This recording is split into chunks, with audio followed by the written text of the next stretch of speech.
Hey, Ian. Hello. We meet again. How was your night? I've been under this car for the last 26 hours. Actually, I did another full day's work, and we are prepared. I went to the auto parts store, acquired a few things, and under here I'm just bending some brake lines, the steel brake lines, because we're putting a different master cylinder in. Yesterday we discussed some issues regarding this, regarding these hoses. So naturally, in flying form, I went to the auto parts store and said, "Hey, I need two brake light switches for a 1968 to 72 Volkswagen." And the guy went, So I said, "Here, let me just go in the back. We'll discuss that." And I also ordered two longer brake hoses for the front because, as witnessed and a bunch of other people mentioned, at full drop when this thing is fully steered, these are a little bit too short. And when I asked him for a couple brake hoses, he went, At this rate, I'll be able to work at the parts store. yeah, exactly. So we have a few things on order. Two brake light switches and brake hoses. In short, I could say they're not in stock. I've got hose in different area codes. Dad jokes. What I did, and Jamie, as an RN, I'd like you to look at the vise on the bench and tell me what you're seeing there. It's very scientific. Well, it looks like an IV pull of sorts. That's what I thought you'd say. So this is how you're gonna prep the dual master cylinder with brake fluid? We're going to bench bleed it. That's the term. Ah, okay, like that's what you do with IV bags into the human body. That is correct. We're going to breed these Blakes. But the difference with nursing is you don't hook it up to the patient. You prep it first. You prime your line first before That's exactly what we're doing. You could kill somebody. Our patient is over there. Oh, okay. As an IV, yeah, you don't want to introduce any air to the system, right? In veins or whatever. Interesting. Yeah, so this is the thing. We're going to spill a little bit out of here, make sure that this is fully bled out. There's no air bubbles in it. So there's a million YouTube videos on this. I recommend you consult professionals, but here we go. First, we're going to dump some of this juice in here. Dot 3. A lot of people have said, well, you could use silicone brake fluid, a bunch of other things, but I mean the good old-fashioned Dot 3, right? This isn't a very technical vehicle. Oh, look, it's already doing it. Is it coming out? Mm-hmm. So it's pretty cool because the master cylinder came with these little dummy plugs. Yeah, I saw that. We're just going to let that drool a little bit. I'm going to put a rag on the floor underneath this setup. So you see they have these little caps already installed just to keep dust and who knows what else out. And then I'm going to go through the process. So it's pretty cool with the dual circuit master cylinder is just as this is two different things. In the center, look at the reservoir. So you can see if you lose your front brakes, they are clearly separate from the back brakes. A little safety feature. I like it. Every modern car uses that scenario.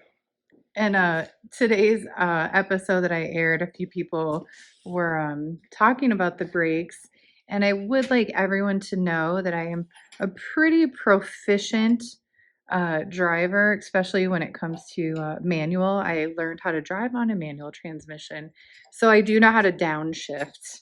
So if I were to lose my brakes, right, like I did, that's pretty much what saved me, was knowing how to downshift and slow the car down. And my big concern was this buggy doesn't even have a emergency brake. Yeah. It has no cable brakes to the rear yet. We need to install that. So I was like, she's just out of control. All she could do is kill the ignition switch in first gear Yeah, and roll, yeah. hopefully, roll to a halt. But well, last year when I was driving Persephone and I saw that I didn't have brakes, that's why I was like lagging behind everyone because I did not have brakes. Well, as they say, slow and steady is the rule. Can't believe that this turned into this. Well, this would be done in most any vehicle, but yeah, when I built the car for you years ago, I did this, but just without all the pomp and circumstance of the video. So yeah, look, we got juice coming out here. So we're gonna let that one come up. Put a plug in it. So being that this is the top, air bubbles would naturally, you'd think, would want to come out already. Hopefully there's nothing trapped. That's why we're going to press the simulated brake pedal a few times. So when you put in the master cylinder, you have to do this first. What you're It's a doing. good idea too, yeah, because especially with VWs and their master cylinder being low in the car, like you see, this is draining through. When we were on Persephone, did it drain out? Nope, Mm-mm. sure didn't. So you could theoretically bleed your brakes, theoretically by not even pulsing the brake pedal that much, the piston.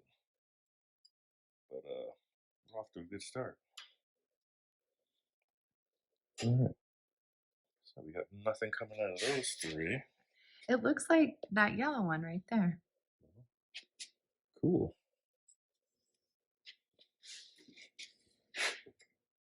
We did a little preliminary assessment. We got juice on both sides of the thinger here.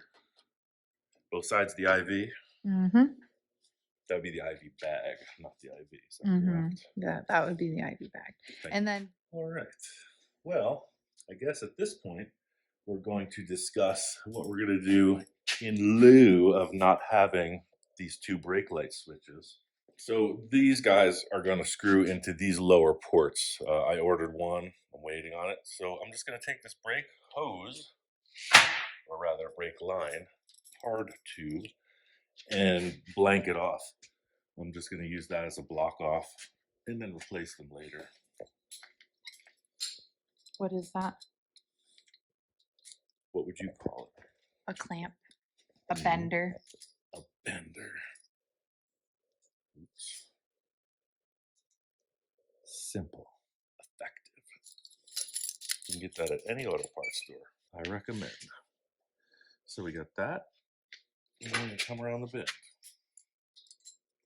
I do this all the time with larger steel tubes, with the hydraulic bender, but you know what this is? It's a mini bender.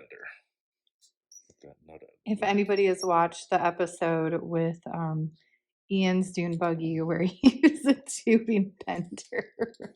Hmm? Remember when you did the tubing bender and it like the die was off or whatever? Oh, brother. If you guys have not seen that You episode, want to see frustration? You want to see a guy with no hair literally trying to pull his hair out? remember? As my large tubing bender fails me in the primary moment. I had to edit so much. It was so funny. Like a record. It was. Ian was very upset. And shout out to the gentleman that I met today in Tehachapi. I don't remember your name, but I told Ian you said hi. Hi. We live out here in the middle of nowhere, so sometimes we go into town. It's almost like Sasquatch sightings. A little bit. We will be seen on occasion in public, but not very often. I was up at Tehachapi today running some errands and stopped by the local brewery, local craft brewery. What? For some beers. LCB. For some beers later. And yeah, and he was there, recognized me. As they say, birds of a feather. Yep. You're only going to find them in the same type of place. So I'm going to let this drool a little bit. And I'm going to put this, see, I made a little U-bend. Oh, I see what you That's did. just a temporary thing. But I'm going to bleed this as well because we don't want any air nowhere in here. Oh, because that's a hollow tube. It's a hollow tube, see? So now we got some juice coming out. Just gonna put my finger on that. Go to the other side. So I got this going. I'm gonna just shut her down. I'm going to loosen this one up. Just like when we bleed the brakes, you'll hear me all the time saying, press, release. Press. So when you press, I turn this and let some fluid come out. And when you release, I shut it down. But I'm going to push that piston in just as if you were stepping on the brake pedal. Look, see? Fluid coming out. Now I'm going to hold that shut and release. Oh, so you're just getting all the pressure. If there's any air in there, that'll get it out. I see what you're doing. I see no air. So even if there's like a teeny tiny bit of air, will it bother it or will it be okay? Well, obviously, the best case scenario would be zero air, but there's still potential for air to get into the brake lines because we have to now open these up and install it in the car. But the theory is with this reservoir being attached to here, as we do the little exchange under the car, there'll be some drippage, but just quick, put it together, and then the final bleed out through each wheel cylinder. Yeah, it's like that. I understand. High tech. And now, nurse, we will take the transplant organ and deliver it to the receiving body. I like that. I welded this little stick to the bench, so that's going to stay here. Oh my God, you did. It's so funny. Like you weld like people use glue. That's one thing I learned early as a fabricator. It's like once you have a welder, most other tools just become accessories. All right. I've just noticed that if I need something, you're like, oh yeah. I'll just weld it to you. And you come in the shop and you're like, boop, boop, boop. You come back out and it's like a welded thing. Yeah. I know. All right, so on the intro to this vid, I was very busy underneath, doing busy work. And I bent those steel brake tubes lines a little bit to support the new position of these ports. And this is where the challenge begins. You're going to see me enter the vehicle. I think I'm going to cue up my favorite blues songs as I wrench this carcass underneath the dashboard. Jamie's going to set up a camera on a tripod because what we're going to have to do is take this. So this is the dummy, the mock-up one. So you got the bolts that come through the firewall-ish, the floor pan. So I'm doing this not only for our audience, but for you, Jamie. I'm going to take that giant ratchet extension and hold this against the wall of the car, right? I'm going to be there on this side of the car, and you're going to take this piece and set it there as I spin it. And theoretically, that's going to happen a lot of times. Ask me how I know. What we're going to try to do in tandem, I'm going to be turning this, and you're going to line that thing up. And you see one little misdirection of it, and it's not going to jive. So you're going to be going through the inside of the car, and then I'm going to be on the outside holding it there, lining it up. Oh. And I'm going to be turning this clockwise, so as soon as you feel that grip, you're going to be like, yeah, man, you got it. Right on, brother. I'm going to try to do the second bolt. But you can see there's a little piston sticking out there. See that little piece of steel? Uh-huh. That goes in there. So first, you're going to plug that little jammy on here. Let's do a little test run. This is where it gets technical. I took this off. This is out of the way. Those are later. And then this one's out of the way. Sit. You're going to take the good one, the new one. You're going to push it in here like that. You're going to set that in place. And then you're going to see the bolt sticking out of here. So you just line that guy up. And I mean, what could possibly go wrong? I think I can do it. So this thing, I think, will probably nest right here. You know what? Could I get a headlamp and use a headlamp instead? Yes, I've been waiting to use my headlamp. I'll grab it. I have one hanging on the wall in the bedroom next to my bed. I also have one out in the back room. So if the power goes out here, we have we have battery powered lights like all over. And we literally can see in the dark because it's so dark out here. That's why we wear glow in the dark t-shirts. Don't mess with us.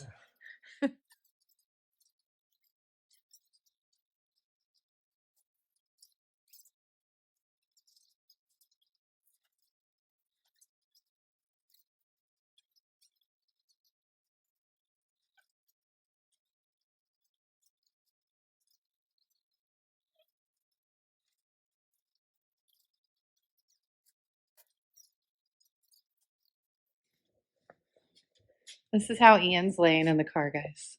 Right.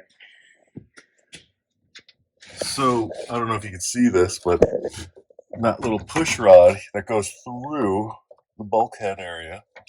See how the pedal's got like that much?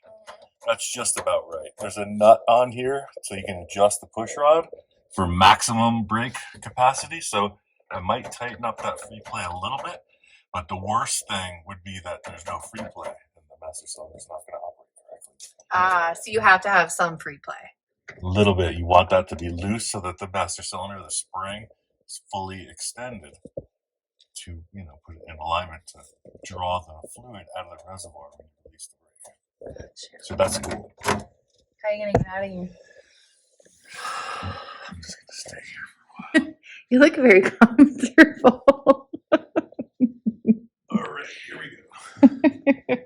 Well, that being said, I'm just going to hook up those steel brake tubes. Notice how I keep using different terms because it's such a point of debate, like engine or motor. So it's brake line, brake tube, brake hose. The minutia affects everyone. I'm going to hook these three things up and we'll be ready to step the brakes. The minutia does affect everyone. It's kind of funny. But you couldn't have put that in by yourself. Oh no, you'd have to be an octopus. You need 8 more arms to get it on both sides of the car. So, I'm going to move our little reservoir out of the way for the moment. And I don't know how much this will translate being under here so cramped, but this is going to get fastened later. But now I'm going to take each of the white plastic plugs individually and replace them with a steel brake thing. Oh, okay. So you got 1, 2, and 3. Front right, front passenger side, front driver side, and the rear is fed. Oh, because I was wondering what those all meant. Oh, Yeah. snap. Okay. So now if it were a single master cylinder, it would only have 2 plugs, one for right and one for left. They would all plug into the same piston. There's 2 pistons in here. They're running in tandem. So on the single port, everything you saw was on the end. So they all worked off one. What this does is it splits it into 2 jobs. That way if one fails, the other still does some work. Interesting. But the key here is to get this steel unflexible line bent into a position just like we threaded that piece in and it was a little sketchy. I'm going to try to see. So you're going to unplug that and hold pressure on it whilst you try to get that threaded through. Correct? What pressure are you describing? Like, because won't the juice try to come fly out of there? It's not that excited. Huh? No? I don't think so. It's going to slowly drool, but I'm now turning it. See, I don't have to look at this. This is a trained. If you work on cars, you know, you could just be like this. You're just thinking about it. Your fingers are doing the work, and you're like, it's not cross-threaded. It's just about to come free. Right now, it just did it. It's a little brake fluid coming out. Now I can stop. And I'm going to do the transfer. You might catch this live if you're a good camera. Are we ready? I'm ready. So I'm going to pop that off. I'm going to put that right down the hole. And I don't want to cross-thread it, so I'm going to give it a little push. Try to get that thing bent into position. Because right now, we're losing juice. That's the dance. Look at that. Got it. That's what 35 years of working on Volkswagens will do for you. See? Good job. Thank you. Not my first rodeo. Bring that around to get it set. Brake fluid is corrosive to auto paint. Fortunately, our undercarriage here is just spray paint and grit. High quality. But do not, that's a problem with VWs. You see how this reservoir is sitting here elevated in the standard bug body shape. These are under the trunk lid, under the front lid, and routinely you'll see a big area of the paint coming off and maybe rust, who knows what, but yeah, brake fluid, it messes up paint. Don't leave it on there. If you get some, like we're seeing here, a good wash with soapy water. Just wash the heck out of it with soapy water and you should be okay. But obviously, the less brake fluid on the paint, the better. So now after this, will I have brakes or are we still waiting on another part? You'll have brakes. They won't be optimal, but it's going to operate. I'm going to switch this out. We're not going to bleed them today because I'm going to put in the brake light switch thingers That you ordered from the auto that I store. ordered from the clueless auto parts guy. Aww.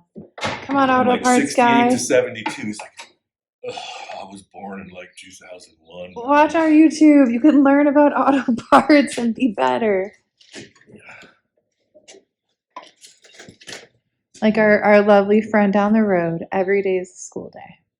I know. People nowadays, the younger generation, they don't even fix cars. Yeah. So those of you that are young and watching this, we raise a glass to you. We raise a toast. Keep it going, kids. We met some really cool kids at Spokane. They're out there. It's just nothing like it was in the 60s. Everybody wanted to do it, I'm sure. Not that I was around in the 60s. That's just another thing to discuss, you know, generational importance, right? Just Ed Roth had a really cool quote about the Beatles, the band. He's like, I hate the Beatles. And I don't know if that's a true quote, but what he did say was everybody used to be in the garage working on their cars. All of a sudden, when all these bands came up, everybody's in the garage with a guitar, garage bands. So nothing I've ever been part of as far as musical interest, but just something to think about. Like garages, right? Aren't they for cars, not bands? Just random thoughts while you're assembling filthy brake hardware underneath this ancient vehicle. It's going to be so awesome, though. Wait until you guys. I'm going to take the gimbal and see who I can get out here to sit in the passenger seat to record. We'll go on a fun ride. Yeah. All right, number 3. So those are all connected. This one is going to be so close, but I'm going to get a 1-inch longer piece here. But Now, yeah. I have a question. So, how the other master cylinder, I keep on wanting to call it a manifold, which I know it's not. So, when I hesitate, that's why. So, to prolong the life of the dune buggy and the brakes, would it be good to like power wash it underneath there occasionally? Or was that kind of going to happen? This is a sealed system. So theoretically, it would need no servicing. The only access to it is through this cap. So in a dune buggy, yes, there is a little air hole in here. It might get some kind of dust, but there should really be no It's drop pretty in much a fluid closed system. Okay. for the most part. So this is going to live under here. I'm going to have to make a bracket to support that. But for right now, that's the story. These 2 hoses, you can see they're doing their job, sending the fluid. And again, it could be happily ever after, but as usual, there's other issues. But I bet since we did the brake adjustment on the prior, I think 2 episodes ago, I bet there's going to be a pretty good amount of pressure on this pedal. There it is right there. So by doing this, flexing, master cylinder's piston in action. And it's going to ultimately move the air from here out each wheel cylinder bleeder nipple. Jamie always cracks up at the terms. It is actually a bleeder nipple. It is. All the words. Yeah. I'm like a 12-year-old boy. But All the words. we got brakes. Yay. So on the next 16,000 episodes of this project, you'll see us finally drive it. Yeah, it just goes on and on. I bet we'll be driving it by next week. Yeah, just one step at a time.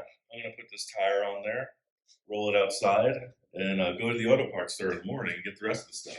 I don't think we're going to have a lot more to talk about on this. Like, the theory's proven. So we're just going to fast forward the whole procedure. Right. We got a new master cylinder. We checked all the brake shoes. That issue with the bleeder on the front backing plate, that's just the way they made them. So We're just going to leave them. I got 2 rubber hoses on order, longer. That new steel line I'll install, as well as the brake light switches, and she's a runner.